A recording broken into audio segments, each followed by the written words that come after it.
যারা ভাঙচুর করেছে বিডিও অফিস, তাদেরকে বীরের মতো মর্যাদা দেওয়া হয়েছে, সম্বর্ধনা দেওয়া হয়েছে। তো তৃণমূলে তো তা দেওয়া হবেই। কারণ ফারাক্কায় এমএলএ সে তো আসলে কাজ করেছে মুখ্যমন্ত্রী এবং ভাইপোর নির্দেশে। তারা যা বলেছে সেটাকে করে দেখিয়েছে মনিরুল নাকি বিধায়ক। স্বাভাবিক কারণেই আসলে মনিরুলকে সম্বর্ধনা দেওয়ার মধ্য দিয়ে পিসি এবং ভাইপোকে তুষ্ট করার চেষ্টা করা হয়েছে, এর বাইরে অন্য কিছু না। এবং তৃণমূলে এটা তো কালচারের মধ্যেই আছে, যে যত বড় অপরাধী সে তত বেশি গুরুত্বপূর্ণ, তার পোস্ট তত বেশি হবে।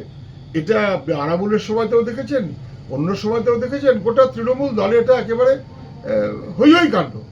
যত বড় অপরাধী তত বড় সম্পদ, তত বড় তৃণমূলের নেতা। এটাকে বাবা বলে কে কোথায় কি তার সঙ্গে তুলনা করাটা একেবারে ছেলে মানুষ হয় বলে আমি মনে করি।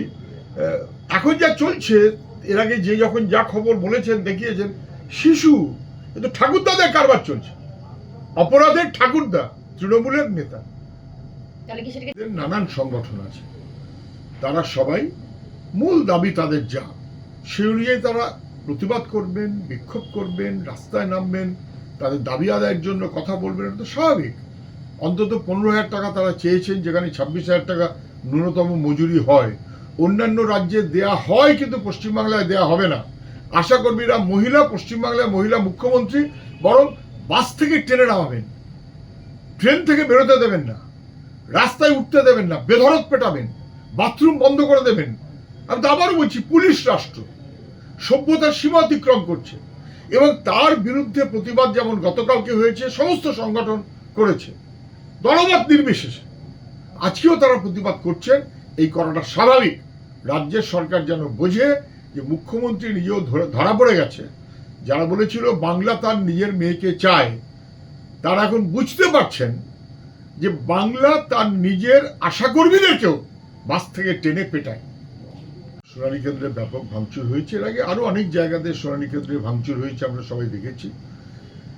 মানুষের বিক্ষোভটা কিন্তু স্বাভাবিক, মানুষের বিক্ষোভ স্বাভাবিক। মেঘলাল শেখ আমাদের পার্টির রাজ্য কমিটির সদস্য, নদিয়া জেলা কমিটির সম্পাদক, কতবারের প্রধান, পঞ্চায়েত সমিতির সহসভাপতি, জেলা পরিষদের সভাধিপতি, এত বছর প্রজন্মের পর প্রজন্ম, বোধহয় দশকের পর দশক না শতকের পর শতক ধরে এখানকার স্থায়ী বাসিন্দা।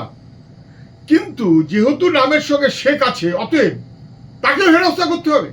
আর এআই দিয়ে নামের বানানে কোথায় কার কি গন্ডগোল দেখা গেছে, অতএব হয়ে গেল নরেন্দ্র মোদী তো নরেন্দ্র মোদী, অতএব দুটো লোক আলাদা। তো এটা অসভ্যতা হচ্ছে, এবং এটা যা চলছে তা ভয়ঙ্কর।